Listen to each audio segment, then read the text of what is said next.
Good evening, Colorado, and good evening to those of you who might be listening from outside of Colorado. I am Monica Lynn from IndivisibleNOCO, a progressive grassroots group in Northern Colorado dedicated to creating an informed and engaged constituency, and also to turn Colorado blue. I am here with the fantastic IndivisibleNOCO team, James Scott, Melissa Murphy, and Reed Hayhow. Thank you all so much for joining us this evening.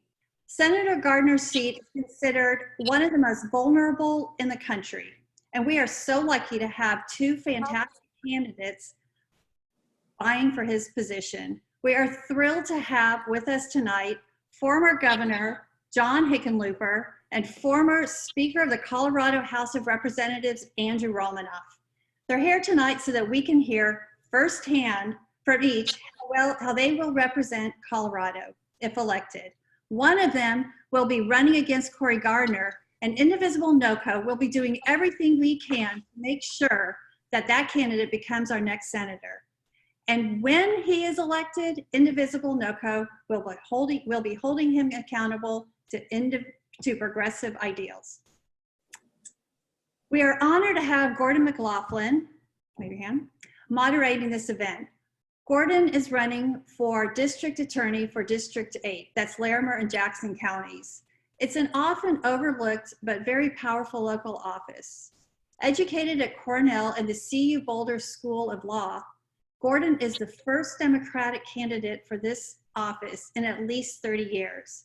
He is highly qualified with an impressive platform aimed at bringing pragmatic reform to our local criminal justice system. I encourage you to get to know Gordon. You can check out his website at McLaughlinForDA.com, McLaughlinForDA.com. Got that. All right, with that, I'm going to turn that over to you, Gordon. Thank you very much. Thank you. Thank you very much, Monica, and thank you to everyone at IndivisibleNOCO for making this possible. This is our very first forum where these two fine candidates are sharing the stage before the upcoming primary, and we thank them very much for being here as well.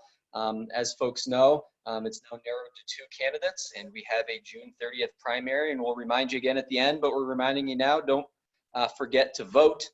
And we know that one of these two candidates will do an excellent job at going on in November to defeat Cory Gardner, which is everyone's goal here tonight. So without further ado, I will introduce the candidates. First, we have the former mayor of Denver and two-term governor of Colorado, and the only candidate to successfully petition onto this year's primary ballot, John Hickenlooper. Welcome, Governor Hickenlooper. Thank you for having me. Honored to be with you. Next, we have former Speaker of the Colorado House of Representatives and the former CEO of Mental Health Colorado, and the only candidate to successfully caucus onto this year's ballot, Andrew Romanoff. Welcome, Speaker Romanoff. Thanks very much, Gordon. I appreciate it. Quickly, before we begin, the ground rules so that our listeners know what to expect here tonight. The intent is that this is going to be a forum, not a debate, because our goal is to hear both candidates out on their positions in a non-confrontational manner. The candidates have seen the questions that IndivisibleNOCO prepared, but our viewers on Zoom will also have the chance to submit questions. There's a Q&A function right at the bottom of your screen, and you can submit those as well, and we're going to try to get to as many of those as we can at the end of the evening. We're going to rotate who gets to answer each question first, and the candidates will have 2 minutes to answer those questions. We will enforce that 2-minute time cutoff so that we can cover a variety of issues and so that we can get to all your questions at the end. With that, we will start with opening statements, and pursuant to a coin toss we just did, Speaker Romanoff will get to go first. So Speaker Romanoff, we begin with you. Thank you. I prefer that order on the ballot too. Thank you to IndivisibleNOCO, and thanks to everyone who's joining us. This is the first chance we've had since the ballots were certified to exchange some views, and I appreciate Governor Hickenlooper's participation too, and pledge my support to him should he win the primary. Not a tough call, because we differ so much from where Cory Gardner stands. I believe I'm the best candidate in answer to your question, Gordon, for a number of reasons. One, I bring the strongest record of legislative leadership to this race. In fact, I'm the only candidate in the Democratic primary with any legislative experience at all.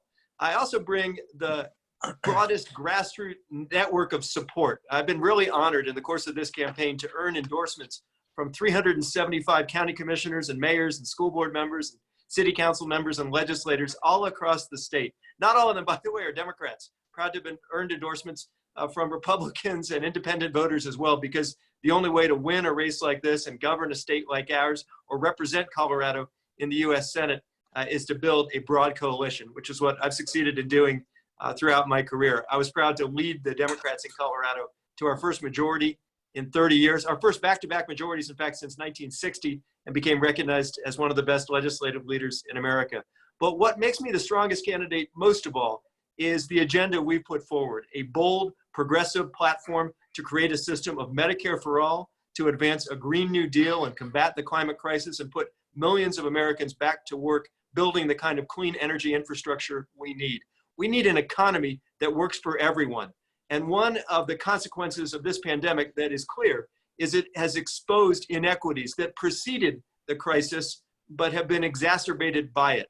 We've seen gross inequalities in wealth in America. I hope we'll have a chance to address those problems in the course of this conversation too. And I'd be honored to earn your support. Thank you, Speaker Romanoff. Governor Hickenlooper, opening statement. Well, thank you very much, and thank you for having me here. I was raised by a single mother. She'd been widowed twice before she was 40. And she told us you can't control what life throws at you, but you can control how you respond. And I think that's what we've got to do with this COVID-19 global pandemic. It shows us just how broken Washington is, how divided this country is in so many ways. I know what it takes to rebuild our economy the right way. I took office as governor during the Great Recession, and we started out as the 40th state in the country in terms of job creation. And by the time I left office, we had been the top #1 economy according to U.S. News and World Report for 3 straight years. Here in Colorado, we were able to bring people together and actually get things done. Washington hasn't been able to say the same. While we were able to find ways to bring people together on a bipartisan basis to expand healthcare, add 420,000 people to Medicaid. Washington's, including Senator Gardner, were trying to get rid of the ACA and end the protections that are provided for pre-existing medical conditions.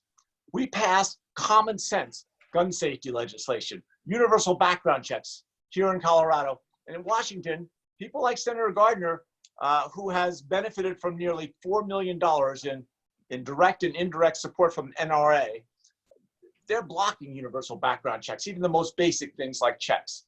In Colorado, we've worked hard to combat climate change, to strengthen the standards for vehicle emissions, for transitioning coal plants to wind, solar, and batteries, and regulating dangerous methane emissions, at the same time creating jobs. In Washington, the Trump administration and its Senate enablers are rolling back protections for clean air and clean water. I've said for a long time that Washington is broken and that, it's a bad place, a lousy place for someone like me who wants to get things done. But at a certain point, you have to decide whether you're going to sit in a cheap seat. Governor, that's about 2 minutes. And just criticize, or you to go and fix it. I want to fix it. Thank you for wrapping up. I appreciate that. We will start with the first question from IndivisibleNOCO. Governor Hickenlooper, we will start with you. The question is, what do you see as the top legislative priority if you are elected as a U.S. Senator from Colorado? So the first thing I hear all the time, despite how broken Washington is, that healthcare is something that drives people crazy. And it's not just the fact that we can't get to universal coverage, it's the cost, the co-pays, the insurance premiums, the spikes in prescription drug costs. And I think we've got to take that on head on. We need a public option to really make sure that we can have everybody covered and people aren't going to be held hostage if they lose their job. Look at how many people have lost their jobs after COVID-19. I also think that almost equally, I hear climate change. And we've got to be willing to go to Washington and treat climate change like it's an existential threat to the entire planet. And in Colorado, we've created a number of national models, not just in in getting rid of methane emissions, or to a large extent getting rid of methane emissions, but creating a network for rapid recharging stations for electric vehicles, shutting down coal plants and replacing them with wind, solar, and batteries, addressing construction emissions, and looking at agricultural solutions. I mean, there are solutions we can do for climate change that create jobs and are going to create a stronger economy. And I think those two things are front and center. But at the same time, I'd also say I hear every day about dark money. And, you know, we've got to end Citizens United, get the dark money out of Washington, and let the Senate get back to being the deliberative body it was intended to be. Thank you, Governor. Speaker Romanoff, your top priority as U.S. Senator. Well, first, we need to get people back to work. That means we're going to have to emerge from this pandemic after a profound transformation of the American economy. I support a Green New Deal, not just because I think it is literally our last best chance to rescue life on Earth, but also because it is a way for us to increase employment. We should take inspiration from the original New Deal when we faced an equally great downturn, even greater, and figure out a way to put folks to work on good union jobs. We can do that, but only if we're willing to stand up to the demagoguery on the other side. Too often we hear both Democrats and Republicans denounce proposals like the Green New Deal as socialism. The truth is, most Americans understand that watching this economy plummet, watching now 33.5 million Americans file for unemployment benefits, and watching their health insurance disappear with it, is a recipe for disaster. So when we create an economy that works for all of us, we also have to make sure we get health care for all of us. I know we'll have a chance to talk about that conversation too, but it seems to me the experiment we've conducted tying health insurance to jobs doesn't work, especially when those jobs go away. If we're going to do any of those things, of course, we need to take on the special interest groups that stand in our way. Insurance companies, the drug companies, the fossil fuel companies. I don't take money from special interest groups, and I don't take orders from Washington. We need a senator for the rest of us, and that's what I aim to be. Thank you, Speaker. The second question, and Speaker Romanoff, will start with you. Come next January, it is likely our country will still be reeling economically from the COVID-19 impact. What is your philosophy regarding how to jumpstart the economy? We talked a little bit about this, and you're right, because the truth is that economic downturn that we're seeing is almost unparalleled in American history. If we want to get people back to work, first we need to make sure that we have in place a system of testing and tracing and isolation. The administration's approach to this pandemic can only charitably be described as improvisational, and we need much stronger leadership, I think, to help us not just emerge from the pandemic, but rebuild the economy as well. We ought to take a lesson from FDR and create the equivalent of a civilian conservation corps, putting folks back to work in jobs that actually pay enough to support a family. That means investing in education. It's the subject of a conversation we're having tomorrow at our virtual town hall at andrewromanoff.com/live at noon. Thanks for letting me sneak in a plug. And it means making sure that we have a government that works for all of us. If the only folks who ever get elected to the US Senate are multimillionaires or their friends, they'll continue to do the bidding of their corporate benefactors. That doesn't address the vast inequalities in wealth that we've seen across America. It certainly doesn't address the gap we've seen between African American and white families when the wealth gap there is 10 to 1.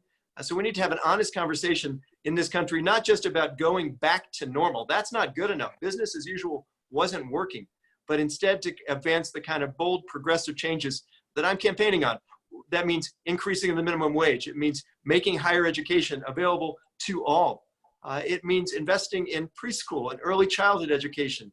It means doing all the sorts of things that this administration and its enablers like Cory Gardner are hell-bent on rolling back. I'm not content to watch as more people in the richest nation on the face of the earth struggle and suffer and die on account of problems we can fix. Nor am I content to watch Democrats parrot the talking points of Republicans and block progress. We need much more aggressive action, and that includes leadership in the Democratic Party, not just flipping the United States Senate, although that's key. Thank you, Speaker. Governor Hickenlooper, your plan to address the economic impact of COVID-19? Well, it's hard to imagine anything could have brought more clarity to the incompetence in the White House. And week after week, for months, the White House kept saying, oh, this is no big deal. They kept poo-pooing what clearly had the potential to be a massive a massive natural disaster. And now we see the consequences, not just the ravages on our healthcare system and what it's done in loss of life and sickness, and the racial disparities that have been laid bare in the way we deliver healthcare, but it's also been able, it's had just unbelievable consequences in our economy. Now, I came in as governor in the Great Recession, and we went from the bottom up, and we asked everyone, what's your vision? Because when you go through a natural disaster, you want to come back stronger. People won't accept just coming back to what it was, and we want to build a stronger economic system that is fair and that delivers economic justice and social opportunity to everybody. And I think that goal is something that, you know, you start with a small business perspective. Look at the CORES Act and what Congress has been throwing out. It has been so biased towards the largest corporations, the wealthiest individuals, and the truly small businesses have been pushed off to the side. That's the opposite of what should happen. Small businesses are the heart and soul of this state and this country, and they should be getting the support so that they can come back. Obviously, we're going to have to finally get testing. I mean, how did we go all this time? We still don't have enough testing capacity. Are you kidding me? And after we get testing, we're going to have to be able to trace if someone tests positive, who did they come in contact with, and make sure that we can get them in isolation. We have to give people the confidence they can go back into a restaurant or a hair salon and resume their economic life. Because otherwise, we're going to have this drag on and on and on. And the key to this is to get a Senate and ultimately the Congress in place that understands what small business needs, and how do you create a system where you build trust. I go back to when we first opened Wine Coop in Lodo. Thank you, Governor. That is 2 minutes. Oh, I'll get a I watch. appreciate it. Sorry. Thank you. The third question, we will start with you, Governor Hickenlooper. The question is, the Colorado Democratic Party platform states, quote, "We support healthcare for all as a fundamental human right, including Medicare, Medicaid for all. The program should be independent of employment and prioritize the health of Coloradans," end quote. What will you, as a senator from Colorado, do to advance universal coverage at the federal level? You know, when I was still in college, I helped a friend of mine in Middletown, Connecticut, start a community health center. This was in 1973, 1974. That enterprise now has 210 locations throughout the state of Connecticut. And I believe back then, like I believe now, that healthcare is a right and not a privilege. And we need to make sure we get to universal coverage. When I was governor, we embraced the Affordable Care Act. We didn't try to create lawsuits to tear it apart. We expanded Medicaid to over 400,000 people in Colorado, most of whom had never had healthcare before. We were able to use one of the most innovative exchanges in the country to add another 100,000 people to get insurance through the exchanges. But I think you've also got to look at how do we begin to bring the cost down? And why is it the United States is the only industrialized nation in the world that still isn't allowed to negotiate for bulk discounts for Medicare? And that would certainly fund a public option. So a public option would be a version of something like Medicare or Medicare Advantage. And if it's done well and it's successful, it'll grow. It'll attract more people. It'll get larger. The costs will come down. The quality will increase. It'll attract more people. You'll end up with an evolution that allows people ultimately to get to a single payer system, but it'll be an evolution, not a revolution. And I think that addressing costs around healthcare and making sure that we have universal coverage has to be one of the highest priorities once we come back and recover from this COVID-19 pandemic. Thank you, Governor. Speaker Romanoff, your plan to address universal coverage at the federal level. I support Medicare for all. I don't believe this is a time for timidity, and telling folks they have to wait for a slow evolution is heartless. Not when 35,000 Americans are dying because they can't afford to see a doctor and 500,000 families are going bankrupt. And by some estimates, as many as 43 million people in this nation will lose the insurance that's tied to the jobs they're losing as well. This issue is profoundly important to me. And I'll just tell you a story. I met a dad when I was running an organization called Mental Health Colorado, whose son had deep depression, experienced psychosis, needed treatment. His dad submitted a claim, but the insurance company said no. The dad appealed. The company said no. The dad appealed again. The insurance company continued to deny his claims until his son killed himself at the age of 14. 3 weeks later, his dad got a letter in the mail from the insurance company reversing its decision. and agreeing to cover his son's treatment. So I will tell you, speaking not as a candidate, but just as a human being, it is profoundly painful to me to have conversations with moms and dads who have lost their kids, not just to diseases that we can treat, but also to the indifference of an industry that bases its profits on its ability to deny as many claims and exclude as many sick people as possible. That's the business model. And it's a great model if you're an insurance company. It's a pretty lousy model for the rest of us. We need to sever the guarantee of health insurance from employment, especially at a time when so many Americans are losing their jobs. And we need to break the unholy alliance between members of Congress and their corporate benefactors in the insurance industry and the drug companies that are blocking these changes. We're not going to win just by parroting the talking points of the insurance industry or by mimicking Cory Gardner's opposition to Medicare for All. We should stand and lead this fight now. We can get from here to there, and we can do so at half the cost that we're spending already. Other nations have figured this out. We're leading the world in spending, but not in life expectancies. We need healthcare for all, and that means strengthening and improving Medicare and lowering the age of eligibility for that program to 0. Thank you, Speaker. The next question. The Green New Deal is a resolution that lays out parameters for projects and goals to decarbonize our economy, advance social, economic, and racial justice, and create jobs. What aspects of the Green New Deal do you support and why? And are there aspects that you do not support or would change? Speaker Romanoff. I support the Green New Deal. It's the heart of my campaign, and it is the profound moral test of our time. I described this earlier as literally our last best chance to rescue life on Earth. We already know what's happening. We don't have to debate the climate science because unless you're Cory Gardner or Donald Trump, you get it. This is an emergency, and we ought to act that way. We ought to protect frontline communities. I went just yesterday with my friend Joe Salazar, I'm proud to say a supporter in this campaign, along with his group, Colorado Rising, to a fracking site in Broomfield, where residents are suffering the consequences of runaway oil and gas development and an administration that too often puts the profits of corporate polluters ahead of the public health and the safety of our communities. So yeah, I think we ought to shift as swiftly as possible from fossil fuels to renewable energy. The good news is there are twice as many jobs to be had in clean energy as in oil and gas. I think we certainly ought to stop subsidizing the fossil fuel industry. We spend $650 billion a year in direct and indirect subsidies for oil and gas and coal. We ought to put that money instead into solar and wind and other renewable energy sources. We ought to transform our electrical grid, our building codes, our transportation system. We ought to provide protection for frontline communities, including too often low-income communities and communities of color that are bearing the brunt of this development. And we ought to help fossil fuel workers themselves take jobs in the clean energy economy, not discard them like collateral damage or treat them as casualties of this transition. We ought to make sure that we're willing to invest in their skills and their training and education so they can continue to support their families and put food on the table and a roof over their head. We can do those things, but only if we're willing to stop the fossil fuel industry from subsidizing Congress. There's a reason that Cory Gardner is the second biggest beneficiary of fossil fuel money in the entire United States Senate. It's because he sits on the Energy and Natural Resources Committee, and they get something in return. We get the bill. I'm done with that approach. We need senators who owe their allegiance to their constituents, not their corporate contributors. Thank you, Speaker. Governor Hickenlooper, your position on the Green New Deal.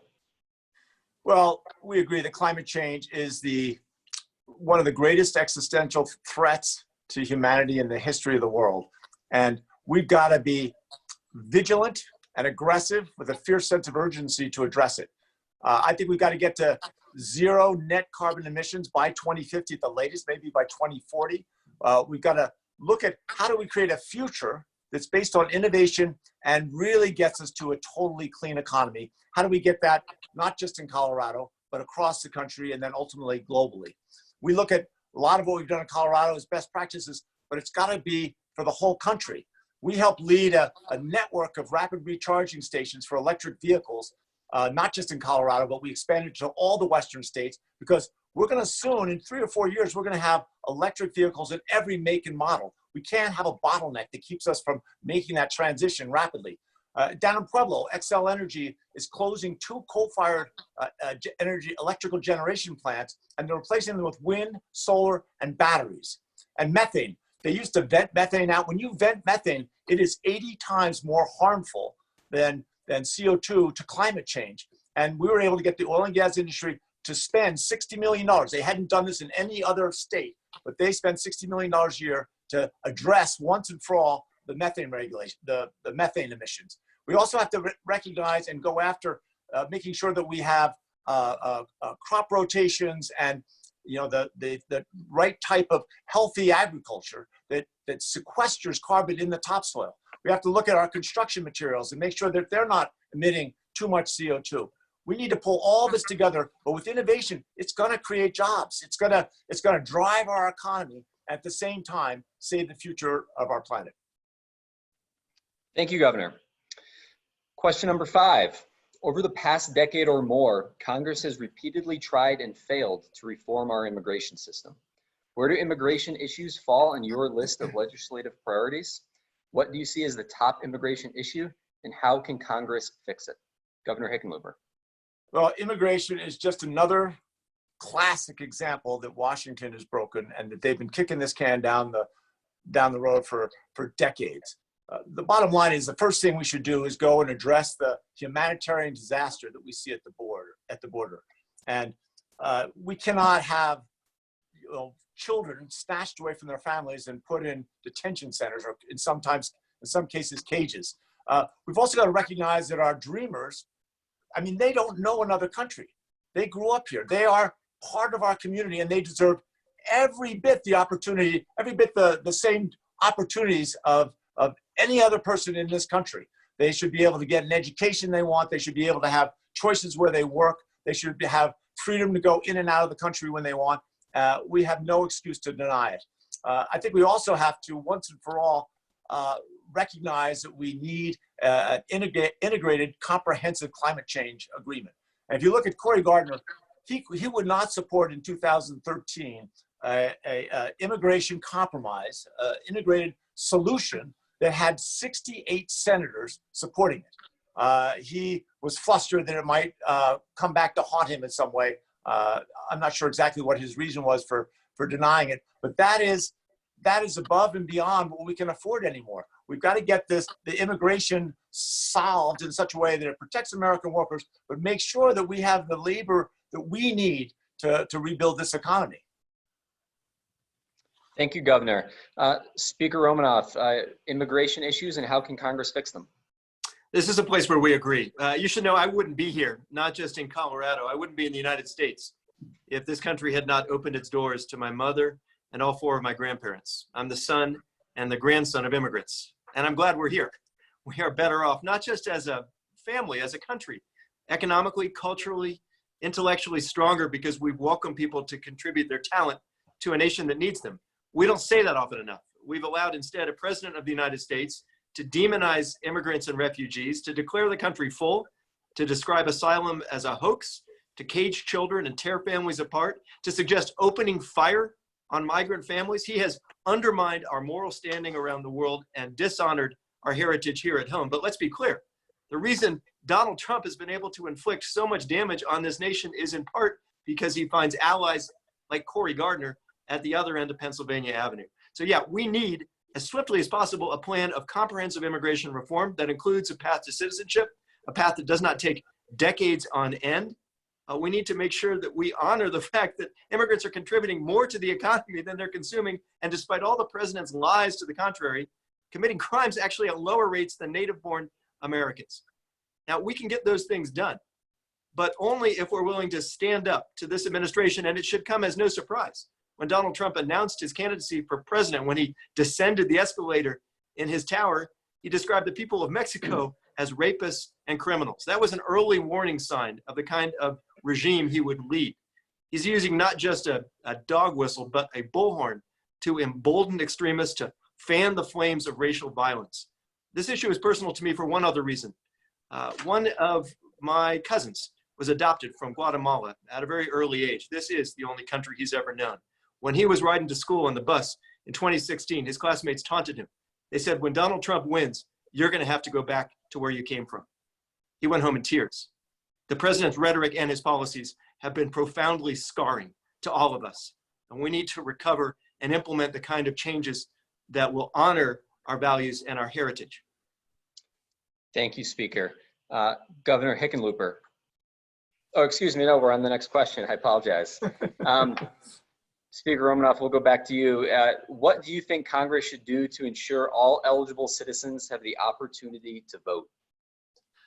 Well, one, that would be a nice place in which we might actually be able to find bipartisan agreement, but of course we can't. The reason that Mitch McConnell has earned the nickname Moscow Mitch is because he has looked the other way as an administration invites foreign interference in our election.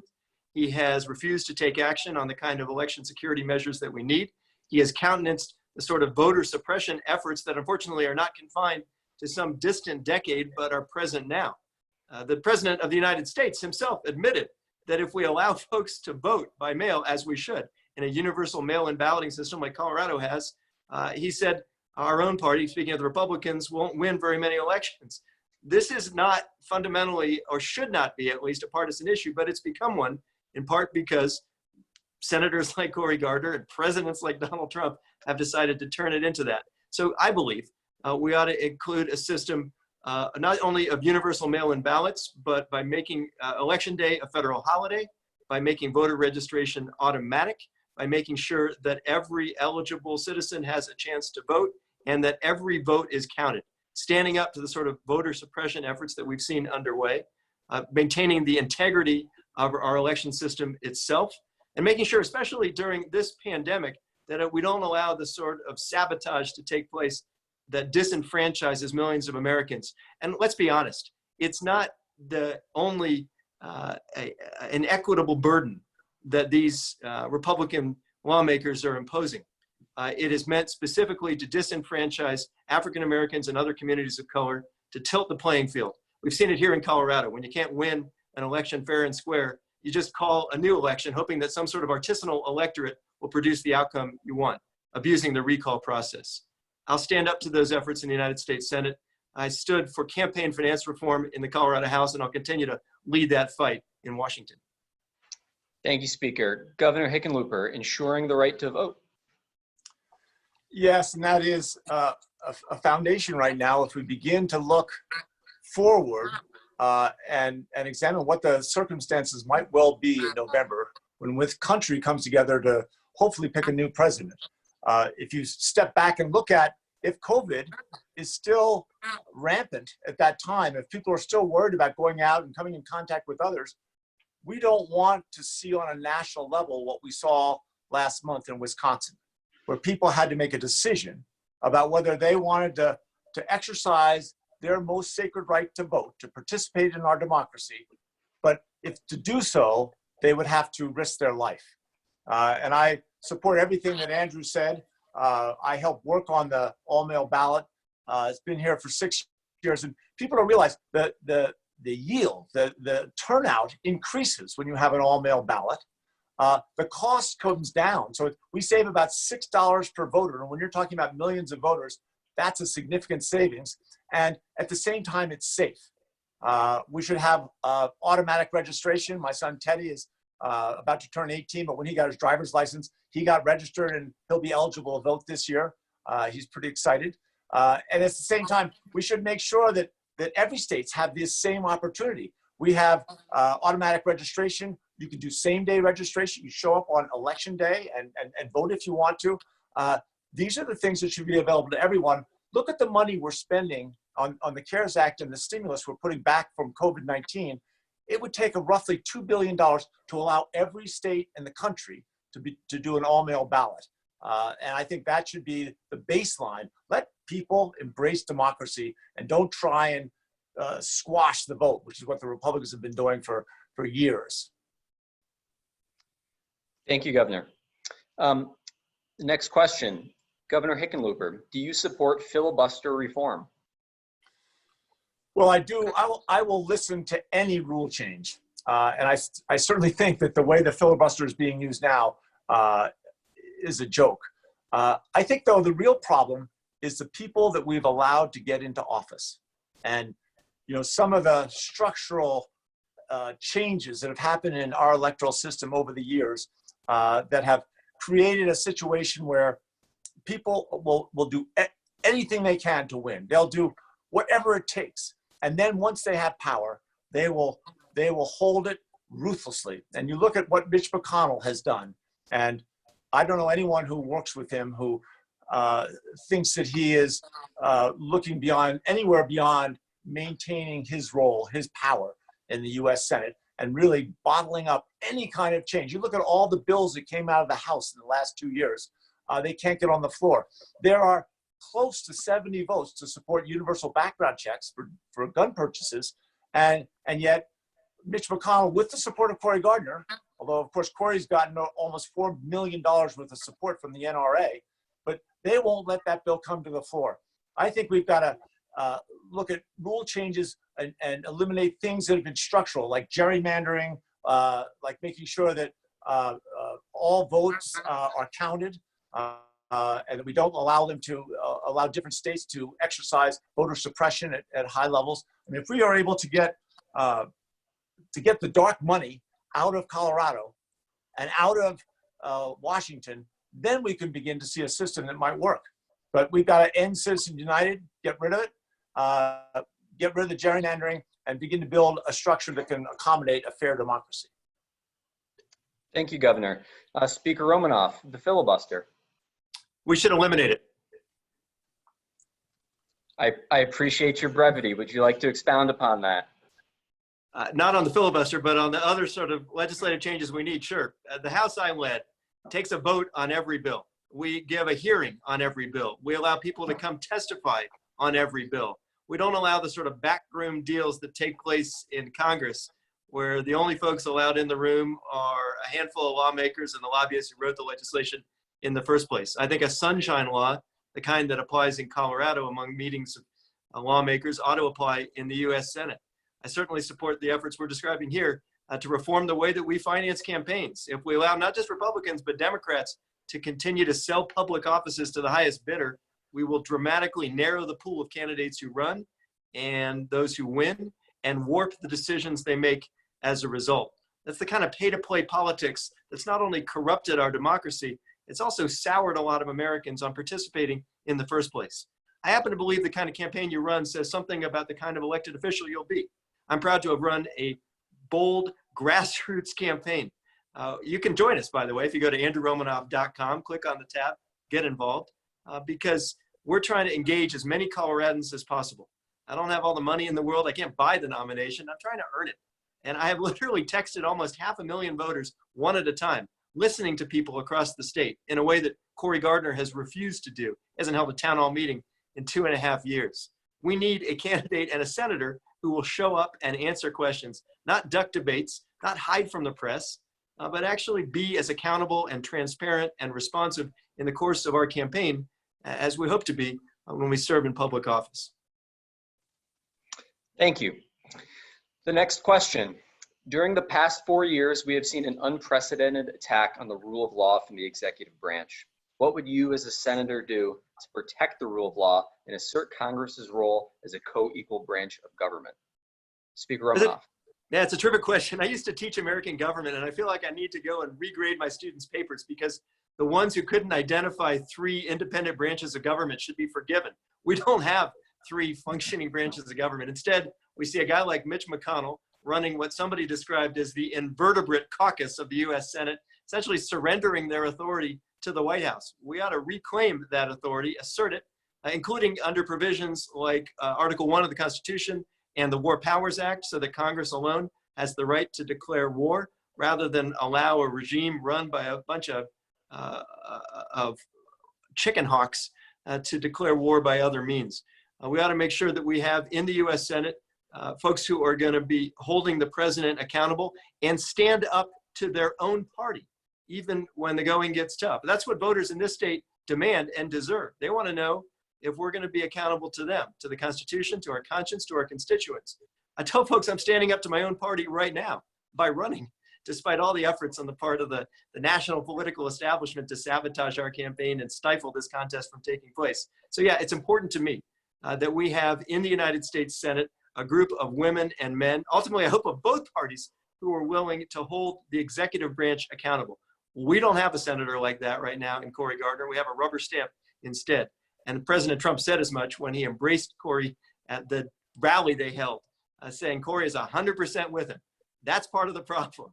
I mentioned earlier, I don't take orders from Washington. I don't take money from special interest groups. And when I win this race, I will owe this seat to the people of Colorado. That's who ought to be in charge. We ought to restore that principle in both parties now. Thank you, Speaker. Governor Hickenlooper, what would you do to reassert Congress's role? First, I think that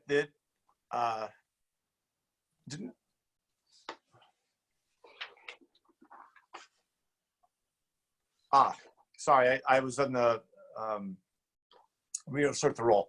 I lost my track of my questions. What we've seen is an abnegation of the constitutional responsibility to maintain the balance of power.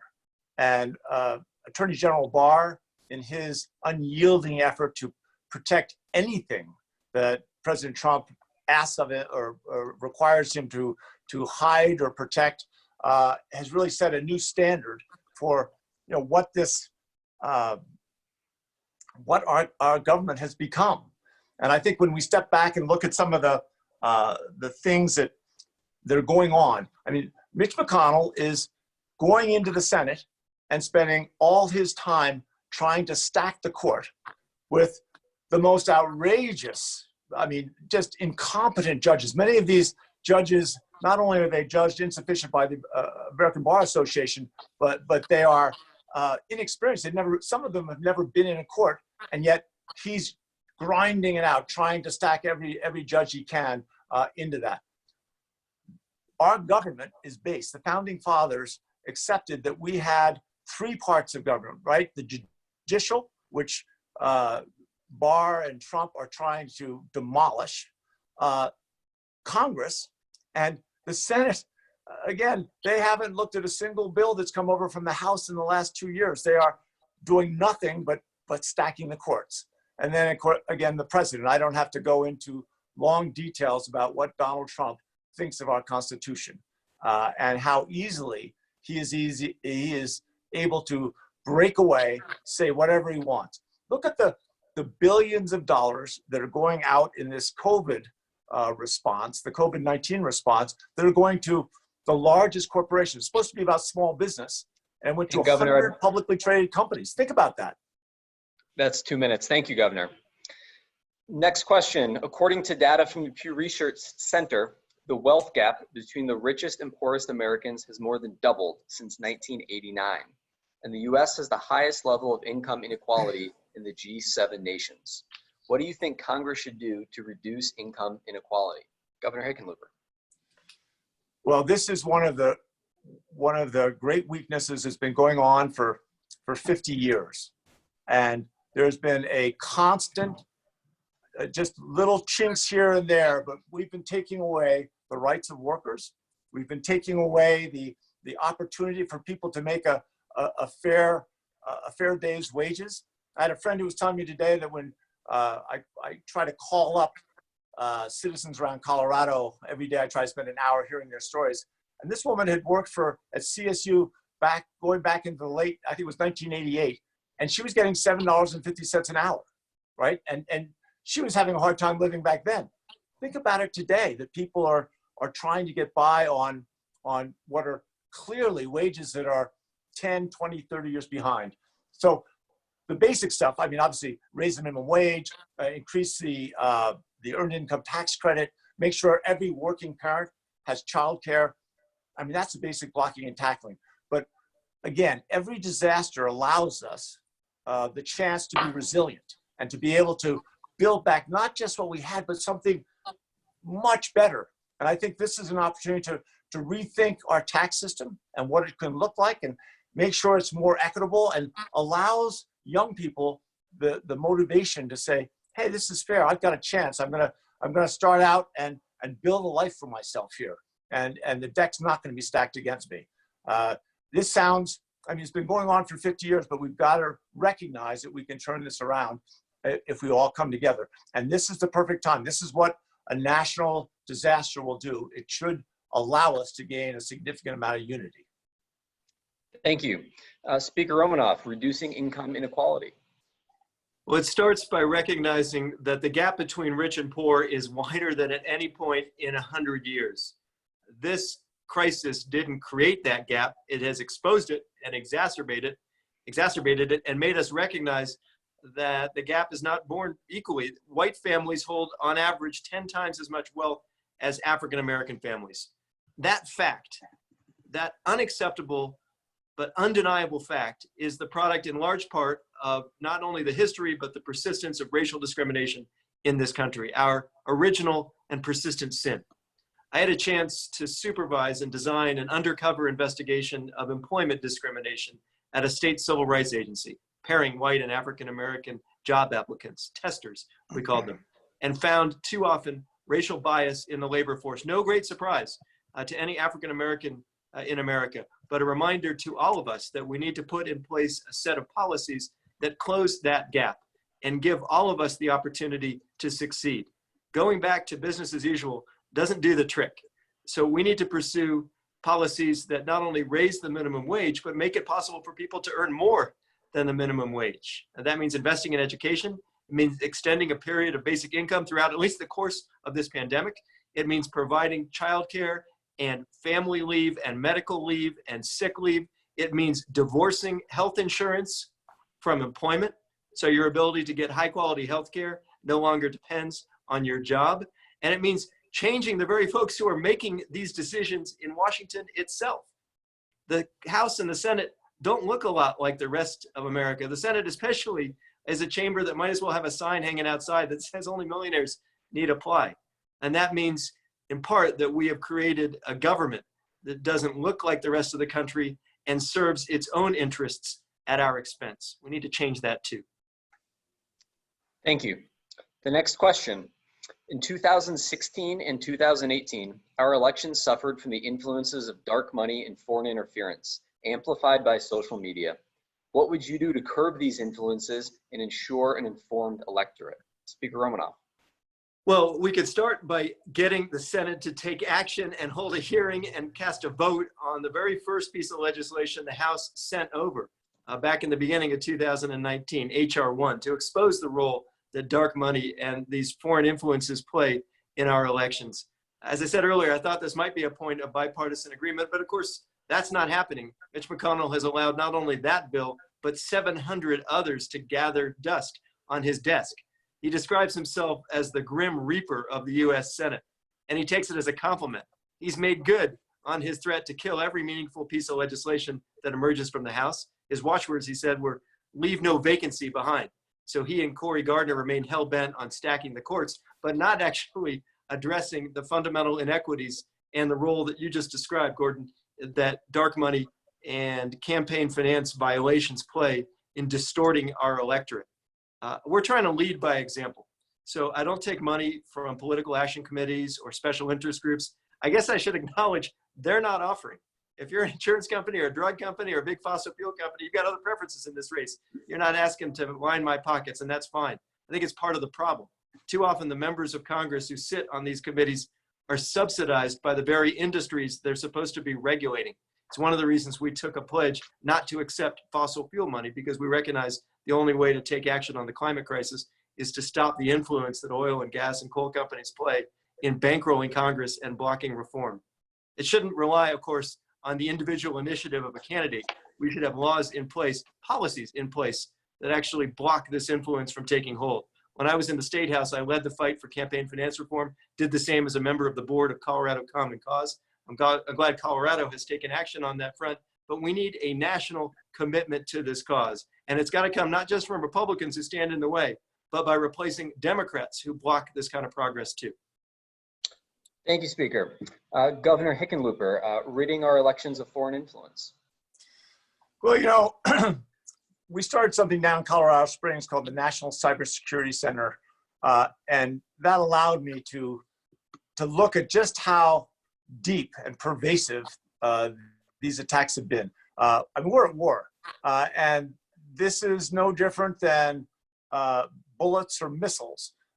When foreign governments are intentionally misleading and actually deceiving with lies and misinformation, not just our voters, but the entire trend of our politics, when they have the potential to create waves of rebellion and social rebellion, we're at risk. And part of this is I think the social networks themselves, Facebook and Instagram, all of them have to take a certain responsibility for ferreting out the lies and misinformation that's there. I think that we have to recognize free speech. I mean, it's an essential part of this country, and always has been, hopefully always will be.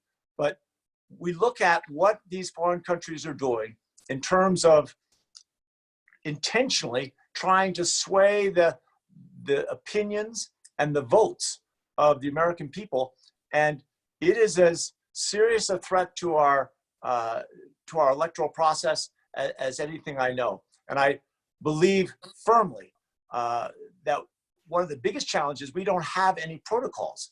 You know, we went through decades and decades of the Cold War, so we understood if a foreign country invaded our airspace, what our response would be. We'd pull a diplomat back, they'd pull a diplomat back. But with cybersecurity and the treachery and attacks that we're receiving these attacks every day. I mean, sometimes they're just bald-faced attempts to steal resources, money from companies or nonprofits in the state, in the country. So I think we've got to have a strong will towards, you know, making sure, we got to pass HR 1 and do that level of reform as well. And then we also have to make sure that in every way we reform our political system. And I, again, not taking, I think like all the Democrats, not taking any corporate PAC money of any kind to try and make sure that we keep it completely out of politics. Thank you, Governor. We are going to skip the last question here because we got so many great listener questions. So thank you everyone out there listening on Zoom and on Facebook Live and submitting questions. You all are great. The IndivisibleNOCO folks have been hard at work looking at some of these behind the scenes and pulling some good ones. So we're going to start with viewer questions. The first question, we're going to give each candidate 1 minute, and then we're going to ratchet down to 45 seconds so we can try to breeze through a lot of these listener questions. So it's now rapid fire, gentlemen. The first question is, I am a Black woman living with historic trauma in my body and in my constitutional rights and present day trauma due to this historic trauma. Structural racism is evident in the school to prison pipeline, blatant racism, higher rates of food insecurity and homelessness, and disparities in education and health outcomes among communities of color. How will you as a senator address structural racism, and how will Democrats show that we are people, not just an agenda? Governor Hickenlooper. That's such a long question for a minute. And you have 1 minute to answer all that. It is on so many different levels. One obvious place is to make sure that we enforce the laws that are already there and fight back against racial discrimination at every level, in the workplace, everywhere. I think also we have to look at education. We need to get to that point. Education is the ticket to a better life. And it is unacceptable that people that come from the right side of the tracks end up with a huge head start in life. So we need to reform the education system, and I don't mean just K-12 and just college. I think we need to train skills to kids of all ages so that they can get a fair chance. When I became mayor in 2003, we took on judicial or police reform, and we put in a civilian oversight commission, an office of the independent monitor. 10 years before Ferguson, we made meaningful changes. We've got to stop doing things the same old way. We can't keep sending teenage kids to jail, which is like a prep school for learning how to be a crook. We've got to give them programs and alternatives. When people are coming out of prison, we've got to make sure they get job training so they don't get back into the cycle. All these can be done with federal legislation and provided on a national basis. Thank you, Governor. And I couldn't cut you off because you were talking about criminal justice issues that I like to talk about. So Speaker Romanoff will give you another 20 seconds as well. So in a minute 20, addressing structural racism and how will Democrats show that folks are people, not just an agenda. When I turned 21, I moved to Montgomery, Alabama to join the Southern Poverty Law Center in its fight against the Ku Klux Klan and neo-Nazi groups. I did not expect to be having the same fight 30 years later, or to find a president of the United States on the other side. In some ways, it's easier to see the racism in those forms because it wears a hood and burns a cross on your lawn. And we ought to be vigilant in denouncing it, not equivocating as the president did at best. But the kind of structural racism that this question reflects is more pernicious and widespread. It infects housing and banking, criminal justice, education, healthcare, our drug policy in America. So yes, we need to put laws on the books, but we also need to enforce them. Any law is just a paper promise unless you actually implement it. And it means as well having an honest conversation in this country at long last about reparations, about the damage we've done as Americans and countenanced and perpetuated to one group of Americans, and not just one in this case, of course, but the damage we've done to our Native American population as well, our First Peoples. So the commitment I'll take to the US Senate, the same commitment I took to the Southern Poverty Law Center, to a state civil rights agency, to my work in the State House, and also to Mental Health Colorado, is to make sure that the policies we put in place not only eliminate and eradicate discrimination that persists, but also celebrate our diversity, surround ourselves with people who bring different perspectives. I don't know what it's like to be an African-American woman, but I will commit to this. I will make sure that the people from whom I learned bring that experience and that perspective. I did so as the House Minority Leader, as the Speaker of the House, as the President of Mental Health Colorado, because I think it is important for us to acknowledge our shortcomings, to learn from our mistakes, and to benefit from a diverse range of viewpoints. And that is time. Thank you both for answering a very important question in a very small period of time. The next listener question, it's a two-part question. One, do you speak any other languages? And two, have you visited an immigration detention center, either in Colorado or elsewhere? Speaker Romanoff.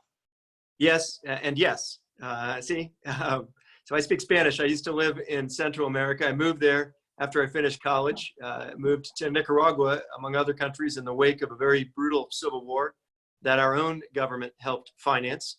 I visited detention facilities and engaged in protests here against the inhumane practices that this administration and its enablers in Congress, like Cory Gardner, have perpetuated. And there's a connection here among all the topics we're discussing, because what we're going to see as we continue to choke the planet with the carbon pollution and other greenhouse gases that our runaway fossil fuel policies have created is millions of folks, soon hundreds of millions, by the middle of the century, more than 1 billion people forced to flee their homes. I think a lot about the families I've lived with in Central America who may be forced to flee. You can't hardly blame them or anyone for fleeing your house when it's burning, especially if you help set the fire. So we are responsible not just for helping to create this problem, we also have an obligation to help solve it. That means humane immigration policies, and it means restoring some of the relationships that we have allowed this administration to destroy around the world.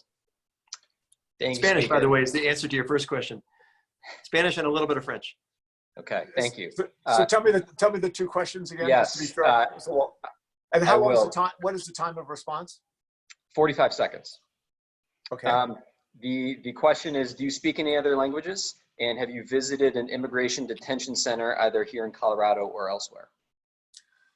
So I speak very bad Spanish. I worked for almost a year in Costa Rica when I was in graduate school. I drove an old beat up Volkswagen across Mexico down through Central America, learning Spanish as I went. And I lived with a Costa Rican family.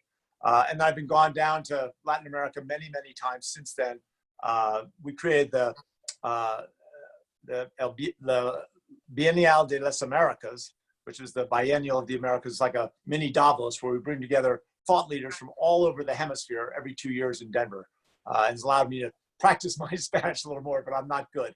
I have visited a detention center in Florida. We went up, we tried to get into the door. We tried to be allowed. We had a couple Congress members with us, but we were still, they were locked down. They wouldn't let us even get our cameras anywhere close to a door or a window. But we watched from a distance. It was frightful. Thank you, Governor. The next question, what are your Achilles heels where you think the Republicans will attack you, and how will you defend yourself from those accusations? Governor Hickenlooper. Well, they're going to attack everything. They're going to attack my paperwork when I was governor. They're going to attack, was I, helping shovel money one way or another, they're going to come out and look at anything they can come up with and try and make it into a case. They're going to accuse me of being a socialist. I started 20 businesses. Now, I admit they were all small businesses, and not all of them made it. But you know, they're going to come forward and make a relentless progression of attacks and charges. And I think you just, like in life, you have to stand up and push back and say, this is nonsense. This is not true. You know, I've got a long life behind me of integrity and achievement. And, you know, I'm not going to allow this to be said. I'm going to push back as hard as I can. Thank you. Speaker Romanoff. The Republicans are already attacking me, and some Democrats too, as a socialist, using the same kind of tired rhetoric and demagoguery that Harry Truman heard when he proposed national health insurance back in 1945. Same attacks Republicans repeated 20 years later when LBJ signed Medicare and Medicaid into law, and the same attacks they're using now. The truth is, we have programs in place to protect Americans, to serve our best interests, like Medicare and Medicaid and Social Security. Programs like public education and police and fire protection, infrastructure like roads and bridges. If Republicans want to call those plans socialism and attack them and wage a war against institutions that have made this the richest nation on the face of the earth, I welcome that attack. I'm not going to give an inch. I don't think we're going to beat Cory Gardner by parroting his talking points or by shrinking from this fight. I think we ought to defend what we're for and say what we believe. As Sam Rayburn once said, you should always tell the truth because it's easier to remember. Thank you. The next listener question is about broadening your constituency, and it's a little bit different for each candidate. Speaker Romanoff, the question to you is, how will you energize independents and unaffiliated constituents to vote for you, given your reputation as a liberal Democrat? The reason I got recognized as one of the most effective legislative leaders in America is because I found a way to bring warring factions at the Capitol together to get things done. Teamed up with a Republican governor to provide the only relief we've seen from Tabor in 28 years. Teamed up with my friend and a Democratic treasurer named Kerry Kennedy and other advocates to create the largest investment in school construction in state history. We got things done. I was an effective legislator, but I'm not a magician. There's no way I'm going to be able to get Mitch McConnell to change his spots. A better plan, in my view, by the way, is to ditch Mitch. There's a hashtag for that in an election in Kentucky coming up. We're trying to reach as many voters as we can right now. I mentioned earlier, I'm texting 12,000 people every day. I bet I'm the only Senate candidate in America who's taking this approach, talking to folks, not just Democrats, but unaffiliated voters as well. That's the kind of senator I'll be. I don't know if I have as much time to text as often in the US Senate, but we're trying to build a broad tent to articulate what we're for, to try to resolve our differences, to advance this fight, and to represent the people of this state, not the power brokers or party bosses in Washington. And that's 45. Thank you, Speaker. Governor Hickenlooper, the question to you is slightly different. How will you energize progressive constituents to vote for you when many progressive Coloradans are still bitter over your oil and gas policies? Well, I am excited about the opportunity to go out and talk to people across Colorado, and I plan on earning every single vote. I'm having to go out as a Zoom, but as soon as I can, I will go out personally. You know, what we've done in my 20 years in public service is a progressive agenda. We expanded the healthcare coverage in Colorado more than any other governor in the history of the state. We were able to go out and close coal-fired electrical generation plants, replace them with wind, solar, and batteries. We were the first state to get methane regulations. We have been clear about making sure we got that we have to get to net carbon zero by 2050. We also, when I was mayor, when we went after and really began to address the relationship between the police force and the African American community, I met with the Ministerial Alliance, and they became my partners in again being one of the first cities to have comprehensive police reform, where we had minority recruiters, we had. And that's 45 seconds, and that actually brings us to the end of our time. So thank you all the listeners for their questions. We're now going to go to closing statements. The candidates will each have 2 minutes again for their closing statement. And by virtue of the same coin flip we did, Speaker Romanoff, you are first, sir. Thank you, Gordon, and thanks to IndivisibleNOCO, and thanks to everybody who's joined this conversation. If you want to continue the conversation with me, you can join us at andrewromanoff.com. If you go to andrewromanoff.com/live tomorrow at noon, you'll be able to participate in one of our twice weekly virtual town halls. I hope to earn this seat. These are not elections that anybody's entitled to. You've got to earn it, and that's what we've tried to do over the last 15 months. First, by engaging in house parties and backyards and living rooms and coffee shops and brew pubs. I used to tell folks I was available for weddings and bar mitzvahs. Now, by trying to virtualize our operation and reach as many voters as we can. The way you win this race and beat Cory Gardner is not by imitating his approach. It is instead by laying out clear differences. I support a Green New Deal. Cory Gardner opposes it. I don't take money from the fossil fuel industry. Cory Gardner takes more than all but one other member of the Senate. I support Medicare for all. Cory Gardner opposes it and brands it as socialism. I earned an F from the gun lobby and never apologized for that. Cory Gardner instead has benefited from more gun money than all but 4 other members of the United States Congress. So on each of these issues, on climate action, on healthcare, on building an economy that works for everyone, reducing the risk of gun violence, fixing our broken immigration system, changing the way that we finance campaigns, we're laying out a clear, bold, progressive agenda. You just heard earlier that the Republicans are going to attack us no matter what. They're not going to reward our timidity. So you can't triangulate your way out of this fight. You need to stand your ground. You need to defend your principles. You need to show up and answer questions. I'm glad we're having this forum now. I certainly hope we'll have more actual debates in this race, because what people want to know is where we differ. I will support my friend John Hickenlooper if he wins the nomination. I pledge my support to the Democratic nominee no matter what. But there are real differences between us. Voters have a chance to hear those differences, and you can ask me anything by just going to andrewromanoff.com/live and participating in one of our virtual town halls, Tuesdays at 5, Fridays at noon. I hope you will. And thanks for your time. Thank you, Speaker. Governor Hickenlooper, the last word is yours. Well, Gordon, thank you, and thank the Indivisibles. I am so grateful and have so much respect for the work that you're doing. And here in NOCO, it is a great honor to be here.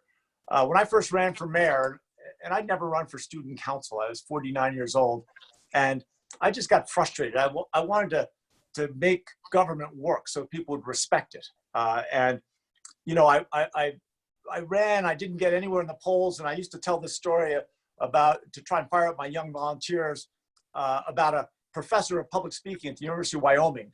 And she was talking about using opposites to make impact. And the punchline was, you know, she asked, what's the opposite of despair? The kid says joy. And then she says, what's the opposite of woe? And she said, the kid in the way back says, giddy up. It's hard to do that on the Zoom. But anyway, the bottom line is we've got to giddy up, right? I spent 20 years in small business, 8 years as mayor, 8 years as governor, learning how government should work in Washington. And you know, I did say it was a terrible place for someone like me, but I am more passionate about this campaign and about winning this office than anything I've ever done in my life. And I want to be able to take that experience with small business and knowing how it interacts with local government and state government, and how both interact or should interact with the federal government. And what Cory Gardner's been doing, supposedly as an independent voice for Colorado, is almost exactly opposite to what is in the best interest of Colorado. Getting rid of the protections for pre-existing medical conditions, you know, tearing back the protections in the EPA. I want to go to Washington and be part of the change. And there'll be a group of us that actually return the Senate to doing what it's supposed to do, move this country forward. And I need your help. Go to hickenlooper.com. We need volunteers. We need to get everyone to win, everyone on board. And I ran in 2010, 2014, terrible years for Democrats, won both years. I need your help to win this year as well. Thank you very much. And that's 2 minutes. Thank you, Governor. Thank you very much to both candidates for your very thoughtful answers. We appreciate it so much. This was a great forum. Thank you for sticking to the time frame so we could breeze through a lot of those questions. That was great. So thank you both very much. I know all of us are looking forward to voting for one of the two of you in November and flipping this seat blue. Thank you for myself and the McLaughlin for DA campaign. And of course, thank you to IndivisibleNOCO. And I will throw it back to IndivisibleNOCO now for a final remark. Oh, thank you, Governor Hickenlooper. And thank you, Governor Hickenlooper and Speaker Romanoff. IndivisibleNOCO wishes both of you the best as you move into the final month and a half of your campaign. As I said at the beginning, we are fortunate to have two fantastic candidates from which to choose. And thank you to the audience. We received almost 100 questions, and we will do our best to cull them and get them to the campaigns, and perhaps we can get some answers back from the campaigns. There's a lot of really good questions out there. So we hope that hearing from both candidates has helped the audience understand how each intends to represent Colorado, and will help you to make an informed choice in June 30th. Your vote matters, so vote. And if you want to get involved, we'd love to have you on board. Contact your local Indivisible group or contact us and we'll help you find your local group. Stay safe, stay healthy, and good night. Thank you to both candidates. Thank you. Thank you.